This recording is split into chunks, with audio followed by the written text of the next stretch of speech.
하나님의 말씀은 구약성경 창세기 24장 50절에서 61절의 말씀입니다. 라반과 부두엘이 대답하여 이르되 이 일이 여호와께로 말미암았으니 우리는 가부를 말할 수 없노라. 리브가가 당신 앞에 있으니 데리고 가서 여호와의 명령대로 그를 당신의 주인의 아들의 아내가 되게 하라.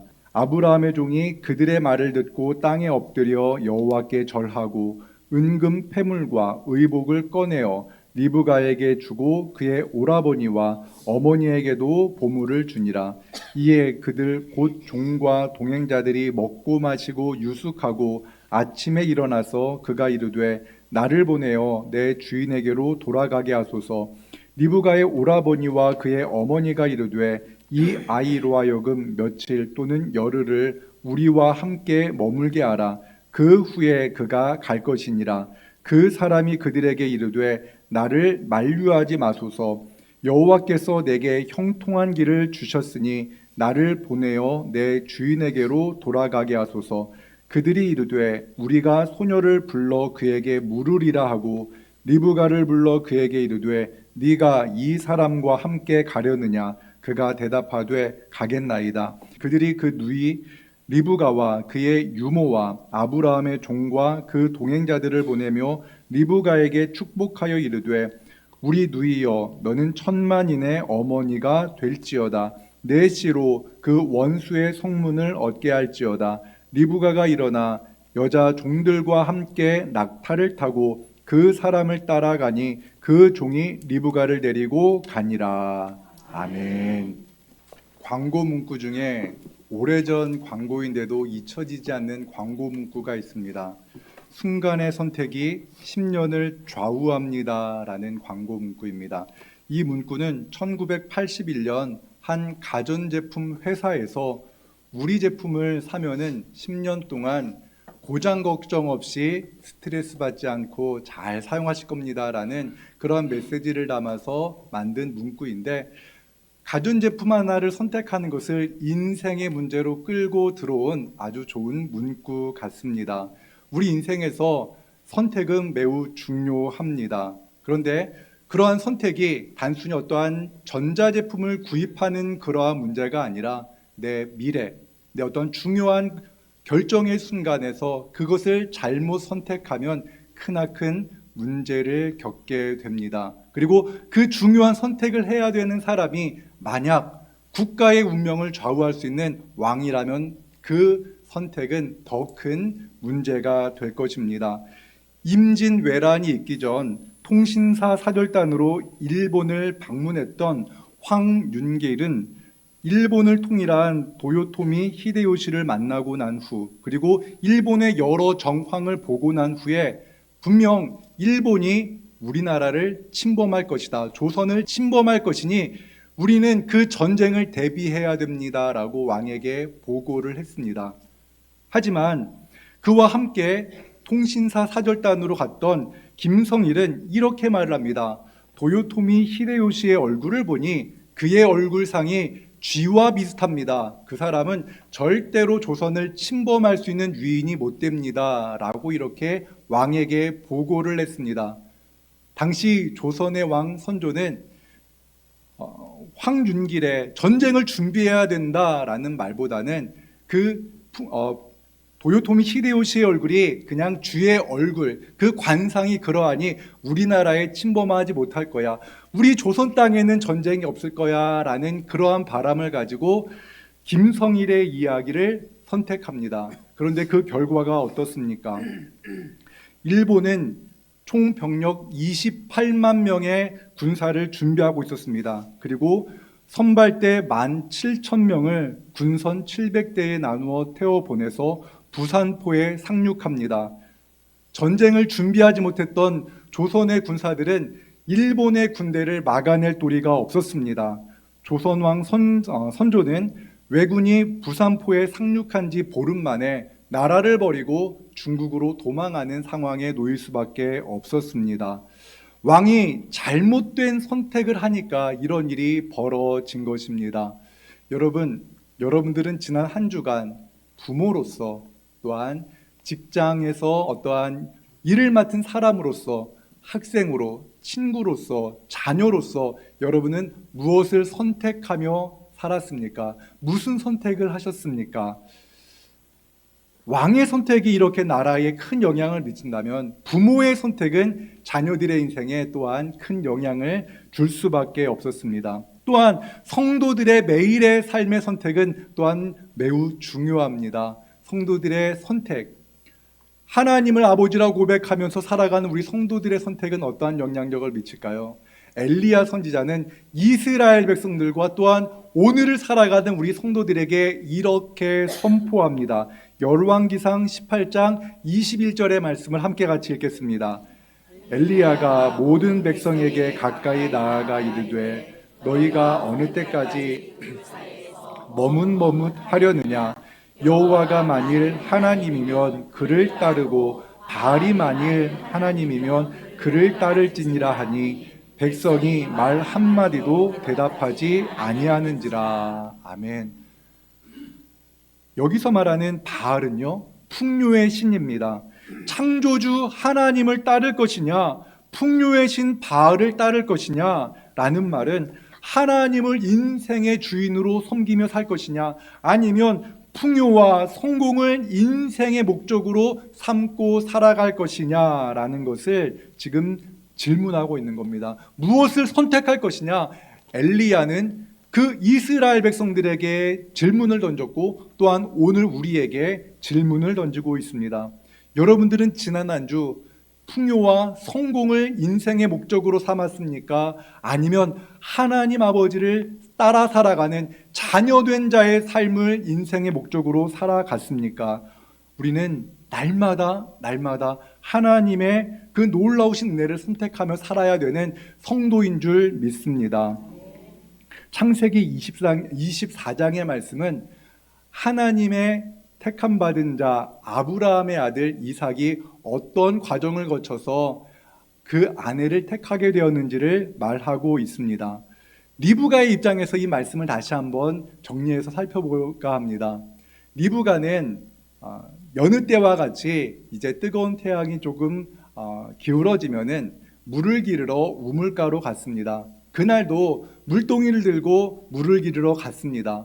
그런데 그곳에서 한 노인을 보았습니다. 처음 본 노인입니다. 그가 그에게 다가와서 물 좀 마시게 해달라고 말을 합니다. 노인이기에 또한 리브가는 그 노인에게 물을 주었습니다. 그런데 많은 낙타들이 자기를 바라봅니다. 목마른 눈빛으로 자기를 바라보는 겁니다. 그래서 리브가는 그 낙타들에게도 물을 길어주겠다라고 말을 합니다. 물을 다 길어주고 났더니 그 노인이 자신에게 귀한, 생전에 보지도 못했던 그 금 장신구들을 자신에게 줍니다. 깜짝 놀랐습니다. 아니, 물을 길어주었다고 이렇게 귀한 것을 나에게 줄까? 이게 무슨 일이지? 놀랐는데 그 노인이 또 묻습니다. 당신의 아버지는 누구입니까? 라고 이렇게 묻길래 리브가는 그의 할아버지와 할머니 그리고 아버지의 성함을 그에게 말해 주었습니다.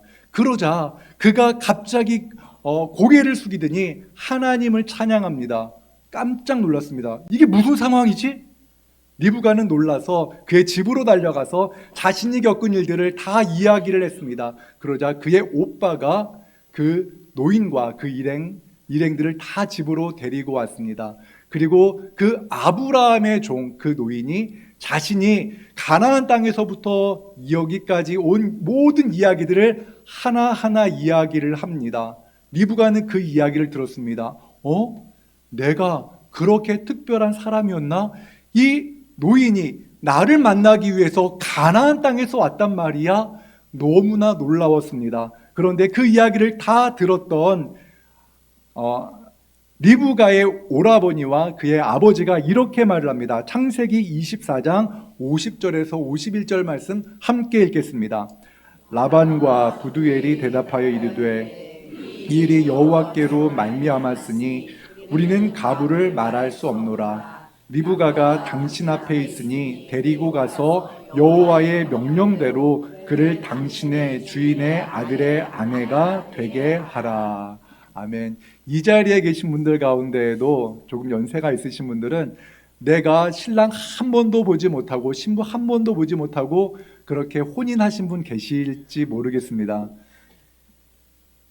몇십 년 전에만도 그런 일이 있었다는 이야기를 제가 들었는데요. 하물며 고대 사회에서는 이 결혼이라는 것은 부모의 결정으로 그렇게 결정되기도 했습니다. 리브가는 아브라함의 아들을 자신의 남편으로 선택할 수 있는 그러한 권한이 없었습니다. 그의 부모에 의해서 이미 혼인 예식이 이렇게 혼인이 결정되어져 버렸습니다. 그리고 아브라함의 종은 그 약속의 증표로 귀한 그 혼인 예물들을 가족들에게 또한 리브가에게 주었습니다. 이제 결혼이 약속된 겁니다. 리브가의 엄마와 오빠는 그렇게 생각을 하고 있었는데 그 다음날 아침 그 아브라함의 종이 이제 가나안으로 가겠다라고 말을 한 겁니다. 어제 와서 오늘 가겠다라고 이렇게 말을 하자 리브가의 어머니와 오빠는 너무나 당황스러웠습니다. 아니 어떻게 하루 만에 내 딸을, 내 여동생을 한 번에 이렇게 떠나보낼 수 있겠는가? 그들은 말했습니다. 며칠만 더 말미를 두고 우리 딸이 내 여동생과 함께 같이 시간을 보낼 수 있도록 허락해 주십시오라고 이렇게 말을 했습니다. 하지만 아브라함의 종은 단호했습니다. 아닙니다. 하나님께서 지금까지 나를 순적하게 인도해 주신 것처럼 나를 보내주십시오. 나를 막지 말아 주십시오라고 이렇게 이야기를 했습니다. 그러자 리브가의 어머니와 오라버니는 이렇게 말했습니다. 그렇다면은 우리 동생의 말을 한번 들은 후에 그 다음에 결정하면 어떻겠습니까? 라고 이렇게 이야기를 합니다. 우리가 그럴 때가 있습니다. 생각은 분명히 했습니다. 그런데 그것을 실천하기가 어려울 때가 종종 있습니다. 기도해야지, 말씀 읽어야지, 전도해야지, 내 자식을 사랑해야지, 내 아내를, 내 남편을 사랑해야지라고 행동하지 않고 생각합니다. 그런데 그것을 실천하는 것이 쉽습니까? 어렵습니까? 학생들 같은 경우는 공부해야지 라는 생각을 하지만 그 실천하는 것이 쉽습니까? 어렵습니까? 어렵습니다. 저도 그렇습니다. 생각은 너무나 잘하는데 그것을 실천하는 것이 어렵습니다. 리브가의 부모도 마찬가지였습니다. 막상 딸을 떠나 보내려고 하니까 이제 물을 누가 길러오지? 내 딸이 이제 없어지면은 내가 외롭고 힘들면 누구와 대화하지? 수많은 현실적인 문제들로 인하여서 딸을 또한 여동생을 보내는 것을 주저하고 있었습니다. 그 이야기를 들었습니다. 아브라함의 종이 나의 딸의 그 결정을 듣고 결정합시다라는 그런 말을 들었을 때에 아브라함의 종은 걱정했던 것이 아마 떠올랐을 것입니다. 만약 그 여자가, 그 소녀가 우리를 따라서 이 먼 곳까지 오지 않는다고 하면 어떻게 합니까? 라는 그러한 아브라함에게 했던 말이 기억났습니다. 근데 그때 아브라함이 무엇이라 말했는가? 이렇게 말을 했습니다. 두려워하지 말라. 하나님께서 하나님의 사자를 먼저 보내셔서 모든 일을 순조롭게 진행되게 도와주실 것이다 라고 말을 했습니다. 그런 일이 일어났습니다. 창세기 24장 58절의 말씀을 같이 읽겠습니다. 리브가를 불러 그에게 이르되 네가 이 사람과 함께 가려느냐? 그가 대답하되 가겠나이다. 아멘. 내가 가겠습니다 라고 이렇게 이야기를 합니다. 누구보다도 그 낯선 땅, 한 번도 가본 적이 없는 곳, 또 한 번도 만나본 적이 없는 사람과 결혼하여서 일평생 살아가는 것, 누구보다도 리브가가 가장 두려웠을 것입니다. 그럼에도 불구하고 리브가는 지금 가겠습니다라고 결단합니다. 리브가의 결단을 이해하기가 조금 어려울 수 있는데 리브가의 결단을 이해하기 쉽게 만드는 한 사람이 있습니다. 그 사람은 바로 사마리아 여인입니다. 사마리아 여인, 그 여인은 예수님을 만난 사람입니다. 아니, 예수님께서 그 사마리아 여인을 기다리고 계십니다. 우물가에서 예수님이 사마리아 여인을 기다리고 그를 만났습니다. 사마리아 여인은 과거가 아주 복잡한 사람이었습니다. 그리고 마음이 너무나 힘들고 어려운 여인이었습니다. 그는 예수님과의 만남을 피하려고 했습니다. 그런데 예수님께서는 그 여인을 포기하지 않습니다. 그리고 예수님께서는 그 여인의 모든 과거, 그 여인의 모든 상처를 알고 있다 말씀하십니다. 그런데 놀라운 것은 예수님은 그 여인의 모든 아픔과 상처, 과거의 모든 것들을 아무 문제가 없는 것처럼 바라보신다는 겁니다.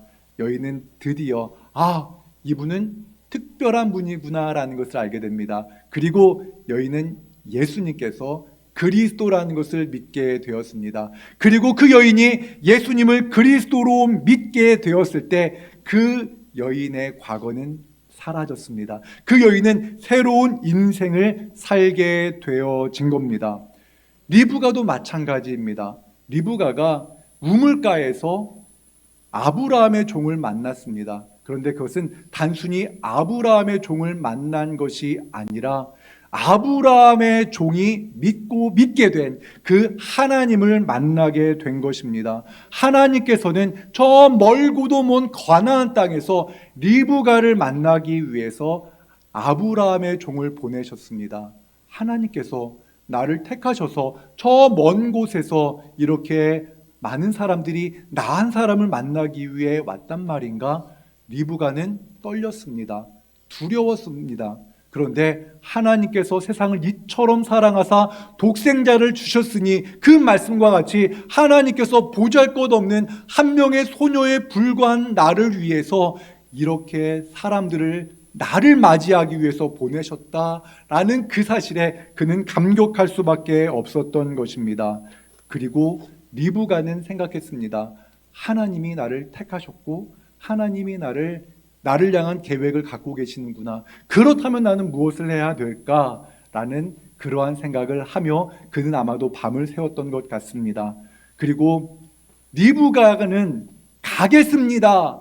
나는 가나안 땅, 그러니까 아브라함의 아들을 향하여 나는 가겠습니다라는 이 결단은 마치 아브라함이 창세기 12장 말씀에서 그가 하나님의 음성을 들었던 것과 동일한 음성을 들은 그런 상황과 같다는 것을 말씀합니다. 창세기 12장 1절의 말씀을 같이 읽겠습니다.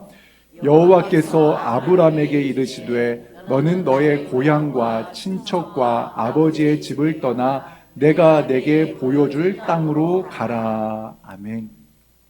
여기서요, 여호와께서 아브라함에게 이르시되라는 이 말씀을 여호와께서 리브가에게 말씀하여 이르시되라고 바꾸면 동일합니다. 제가 한번 읽어드리겠습니다. 여호와께서 리브가에게 이르시되 너는 너의 고향과 친척과 아버지의 집을 떠나 내가 내게 보여줄 땅으로 가라. 리브가는요 두려웠을 겁니다. 그런데 그 모든 상황들을 볼 때 하나님께서 나에게 말씀하고 계시는구나 라는 것을 알게 되었습니다.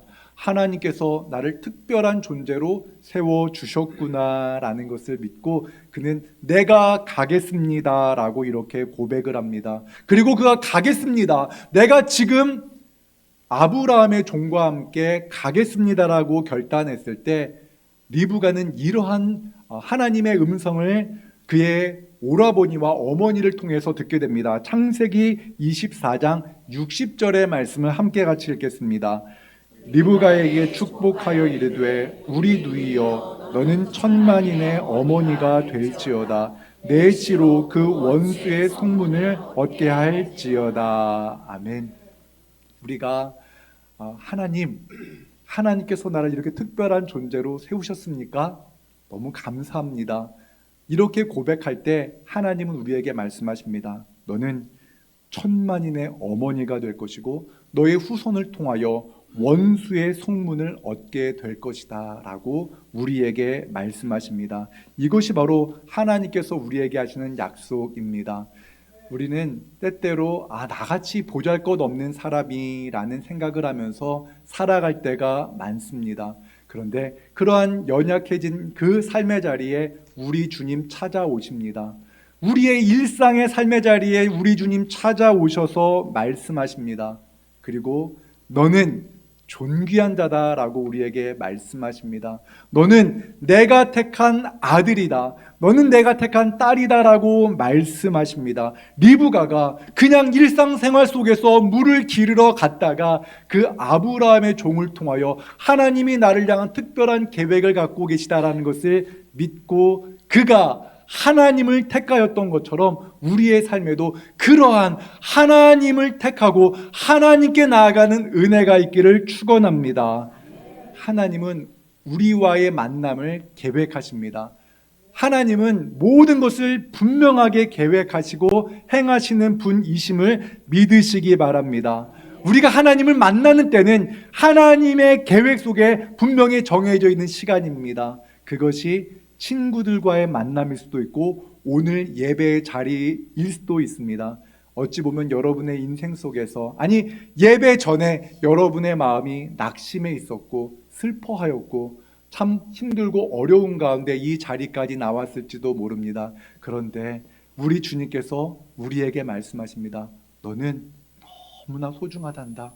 너는 내가 너를 천하보다 존귀하게 여긴단다 라고 우리 주님이 말씀하십니다. 그때 우리는 반응하면 됩니다. 하나님 감사합니다. 나는 아직까지 나는 나 혼자라고 생각했는데 주님의 말씀을 들으니 내가 존귀한 사람이라는 것을 알게 되었습니다 라고 이렇게 고백하고 나아가면 되는 겁니다. 낙타를 위해서 물을 길어주는 그 리브가는 아마도 집에서 존중받지 못했던 딸이었을지 모릅니다. 하지만 하나님께서 아브라함을 통하여서 택하여 보내신 그 아브라함의 종을 통하여 그는 이전에 경험하지 못했던 귀한 것들을 몸에 달게 됩니다.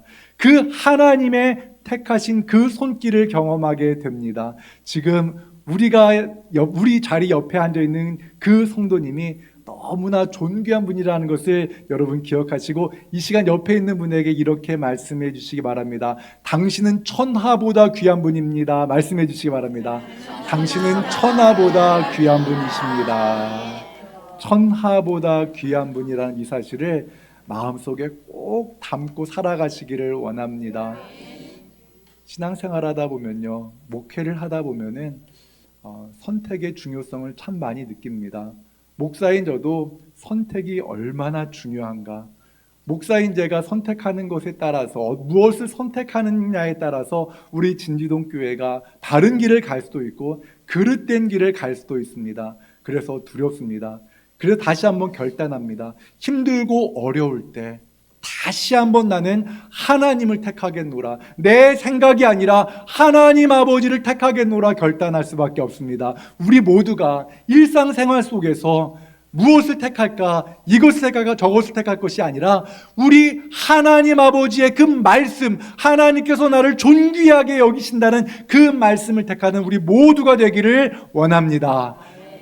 그래서 오늘 저는 말씀을 로마서 1장 16절과 17절의 말씀으로 결론을 맺고 싶습니다. 우리 함께 같이 로마서 1장 16절과 17절의 말씀 함께 같이 읽겠습니다.